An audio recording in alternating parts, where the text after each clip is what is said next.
दौर से गुजर रहा होता है तब दिल की कड़वाहट छोड़कर इंसानियत के नाते उस इंसान की मदद करनी चाहिए। मैं भी अक्षत के पापा के लिए वही कर रही थी। मैं यहाँ उनके लिए नहीं, अम्मा पापा और अपने बच्चों के लिए रुकी हूँ। किसी और से मुझे कोई लेना देना नहीं है। सीरियल मंगल लक्ष्मी में आया हाई वोल्टेज ड्रामा, जहां आदित्य सौम्या को मंगल से माफी मांगे के लिए कहता है, जिसे सुनकर सौम्या हुई शॉक। जब तुम्हें सच पता ही नहीं सौम्या, तो मंगल को ऐसा एक्यूज कैसे कर सकती? मंगल से माफी मांगो। मैं क्यों उससे माफी मांगूं? सौम्या, मैं कह रहा हूँ। जी हाँ, दरअसल कहानी में आया जबरदस्त मोड़, जब आदित्य सौम्या को समझाने की कोशिश कर रहा है। वो सौम्या से साफ कहता है कि सौम्या को मंगल से बदतमीजी करने के लिए सच्चे दिल से माफी मांगनी होगी। तुम्हें सच पता ही नहीं सौम्या, तो मंगल को ऐसा एक्यूज कैसे कर सकती? मंगल से माफी मांगो। वही ये देख सौम्या हो रही है शॉक, और उसे और गुस्सा आता है।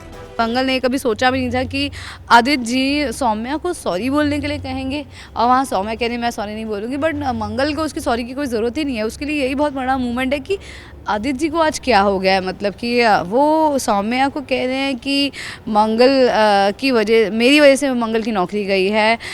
इतना अच्छा बिहेव कर रहे हैं, मतलब शादी के 15 सालों में ऐसा बिहेव नहीं किया उन्होंने। आज अचानक से इतना हृदय परिवर्तन, डर भी लग रहा है कि इतना हृदय परिवर्तन मत करो, अब हम आगे निकल चुके हैं अपनी ज़िंदगी में। हाँ, सौम्या मज़ेदार गेम खेल रही है, अच्छा ड्रामा क्रिएट हो रहा है हमारे शो में, मज़ा आ रहा है जो है।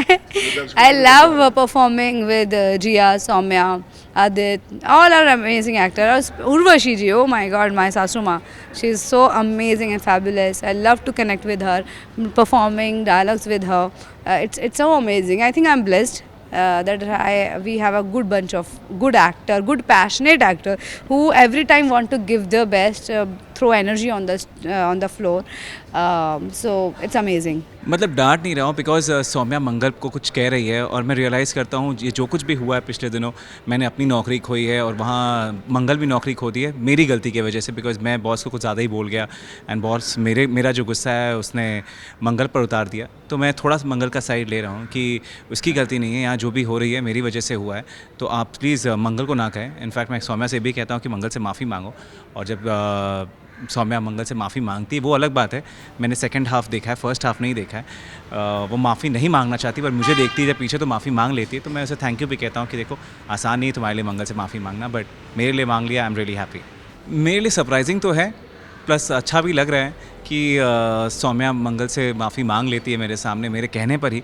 उसके लिए आसान तो नहीं है, बिकॉज़ कहीं ना कहीं मुझे ये गिल्ट है कि मंगल की जो एक नौकरी थी वो मेरे वजह से चली गई है, and she is doing a lot for the house, मतलब बच्चों के लिए, मेरे लिए। वो ही अकेली थी जो कमाने वाली थी, अब उसकी भी नौकरी चली गई है, तो बुरा लग रहा है। इसलिए मैं सौम्या से कहता हूँ प्लीज़ वो माफ़ी मांगो मंगल से। वही कहानी में आता है ट्विस्ट, जब सौम्या ने मंगल को धमकाने की पूरी तैयारी कर ली थी, लेकिन जैसे ही उसकी नजर आदित्य पर पड़ी, पूरा माहौल ही बदल गया।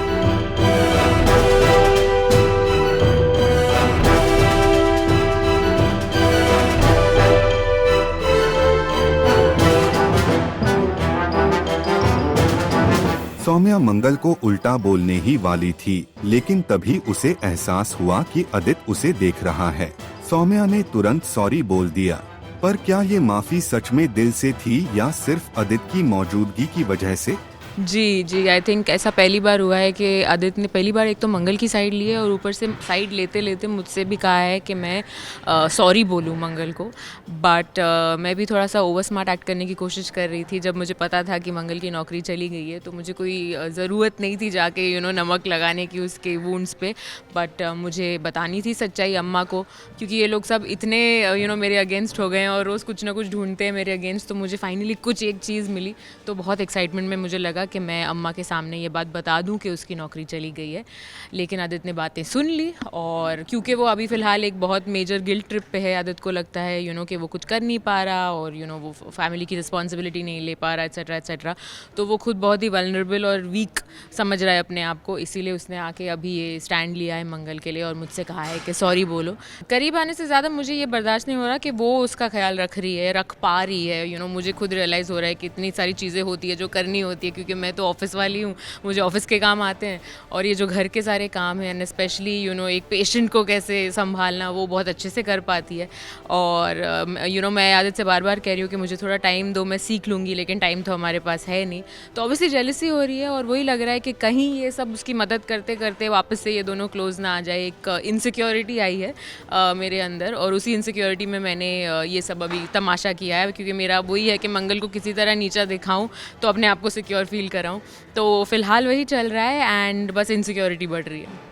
बस अभी जैसे ये सॉरी वाली बात आई है तो सौम्या को आई थिंक और वो एक थॉट आ गया है दिमाग में कि अब ये भी इसकी तरफ जा रहा है, तो कुछ बड़ा करना होगा। तो फ़िलहाल प्लान तो यही है कि मंगल को थोड़ा मस्का मारूं या कुछ आदित्य की आंखों में कुछ ऐसा करूं कि उसे लगे एटलीस्ट कि मैं मंगल को सॉरी बोल रही हूँ, या मैं अच्छी हूँ। बेसिकली अपने आप को अच्छा दिखाने की कोशिश है, और मैं वही करने वाली हूँ। एंड आदित्य की नज़रों में अपने आप को उठाने की कोशिश करूँगी। मुझे पता है कि आदित्य पीछे है और बातें सुन रहा है, तो मैं जाके मंगल को सॉरी बोलने वाली हूँ, ताकि आदित्य देखे और आदित्य को लगे कि वाह ये कितनी अच्छी है। और अभी तो ये सारी छोटी छोटी चीज़ें ही कर सकती हूँ, क्योंकि फ़िलहाल जो बड़ी चीज़ है वो व्हीलचेयर पे ऑलरेडी है। तो ये सारी चीज़ें करके बस अपने आप को थोड़ा महान बनाऊँगी, उसे सॉरी बोलूँगी। और मंगल भी थोड़ी सी वल्नरेबल है, उसे भी समझ में नहीं आएगा कि क्या हो रहा है। तो आज के लिए ये मेरा चेस का गेम है। अब सीरियल में आए इस ट्विस्ट के बाद कहानी में आगे आएगा कौन सा नया मोड़, ये देखना दिलचस्प होगा।